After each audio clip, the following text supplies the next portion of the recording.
I'd like to send a message to my 19-year-old daughter, Amy. Amy Davidson, you are a diva. No joke. But I love you so much, and I love the diva in you.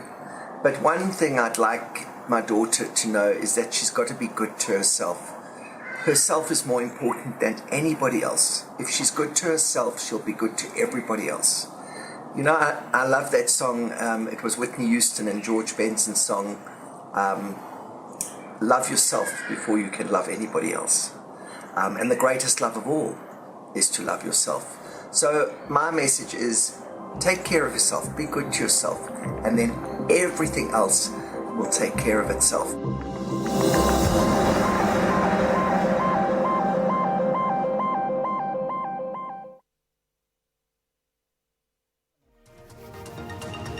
Right, into the trending topics we go. So let's take a look at what's on the list this morning. National shutdown. So this one has been doing the rounds for quite some time now, and yesterday I saw this one jumping to the top of the trending list, and it's still there this morning. So I'm not sure. It looks like there's a call for a national shutdown. I'm just reading a few tweets. South Africans, they vote for the ANC, and when the inevitable misgovernment happens, they call for a national shutdown. Stop voting for the ANC. That's what elections are for. This is from a Twitter account, Ivo Vector. Talking about that. Another one, Operation Dudula, saying mass deport Nigerians, mass deport Somalians, Zimbabweans, Chinese, Pakistanis. South Africa has its own challenges. We can't carry the whole world. National shutdown hashtag. And there's more and more and more. Another one here, Kwena, saying national shutdown has absolutely nothing to do with the EFF. It's disingenuous of the EFF to want to claim ordinary people of South Africa for their political games. Ordinary people have organized themselves outside the ranks of politics, therefore allow citizens to demonstrate their dissatisfaction. So, yeah. Okay, so there seems to be a date attached to this, the 10th of June, 2022. And apparently there will be no work, no school, until the fuel price goes down during this national shutdown. But it's kind of difficult at this stage to gauge who is actually going to be spearheading or organizing all of this. Well, all right. So do we know who's in charge of it? No, I think it will become clearer as we get closer. It is to happen. All right.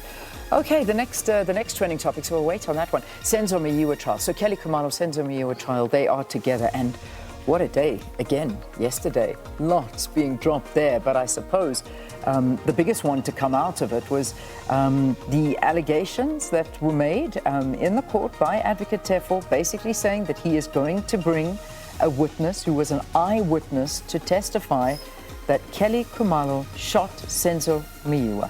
And that was the moment yesterday where I think everyone was like, wow, okay. So that was what happened in the court yesterday. I think the cross-examination kind of came to an end there of the investigating officer that was on the scene. So that has now come to an end. And so basically, I mean, Tefo going out there and contradicting a lot of what was said, and basically also saying that the state's version of events, saying that Meyiwa died in hospital. He again said absolutely not. He died before he was even taken to hospital, and also said that Kelly Khumalo, the gun that she used, belonged to Longwe Twala. But this is just the talk of a witness that will be coming and talking to this. And of course, the other witness, I beg your pardon, sorry, Skinner, the witness on the stand, the investigator officer said, I'm not commenting. So, yeah. And this is still the first witness. Remember, this is the first witness that the state called, Sergeant Musia. And I think you covered well what Advocate Tefo did for the first four witnesses, but then Advocate Mshololo, yes, on behalf of not witnesses, accused, Advocate Mshololo on behalf of the accused number five. Yes. She was also interesting in her cross-examination because she also went on to look at some of the pictures that were taken and really tried to poke serious holes in the capability of Sergeant Musia, talking about how he had to wait, how there were things that he did not see. For example, at one point she was talking about the projectile, the hole in the wall next to the door, but there was a picture there, an exhibit of something that, a bottle or something that was lying on the cupboard, the sink next to the door, which he did not see. And she was going quite hard, trying to prove that the scene may have been tampered with.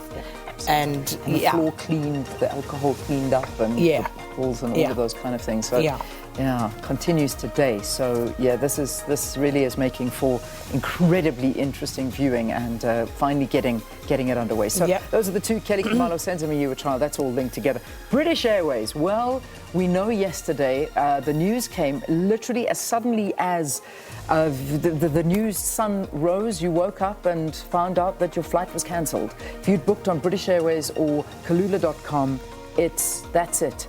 They were cancelled for indefinitely. Basically, they're waiting. The airline Comair, those are the two that operate Kalula and British Airways here domestically in South Africa, saying that they just can't carry on. They are under immense pressure and they need funding to keep going. So that is the problem. But you know, the reality is that passengers are now angry.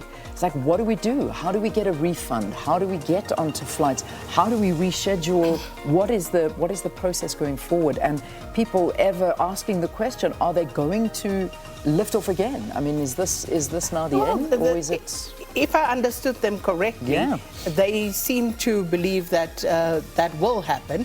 They do seem to have some funding proposals that are promising. So we wait to see, but people are very angry, and rightly so. Just makes you wonder about flying in this day and age. It seems like a bit of a lottery, because you don't know whether the airline will be operational the day that you're supposed to fly. You know what was also quite telling about all of that? I mean, I know, because I've got a group that we were trying to plan a trip or something, and a friend of ours on the group the day before, not yesterday, the day before, posted this special and said, here's some flight specials, let's have a look at them. And this was a special that Kalula was running. And it was, I don't know what it was, 30% off flights or something like that. And then literally that night, they said that they're not flying anymore. So if people are booked under the false pretenses of a sale, I don't know. I'd love to be quizzing. I know he's been everywhere, but and I think I'm sure we've spoken to Comair about this, but yeah, that was a little bit sneaky on their behalf if they were running specials, getting money from people, and then shut the airline down that night. So anyway, but we keep asking questions. We'll keep looking at that one. But as it stands right now, passengers are livid. That I can promise you. All right. Our question of the day: the Senzo Meyiwa trial. What are your views on the latest developments in this case? Let us know at Morning Live SABC. Right, that takes care of that regular segment. Mervyn Abrams will be our guest up next, and we're going to be focusing on the cost of living, as it were. You know, everything is going up at the moment, and we'll speak to Mervyn right after this.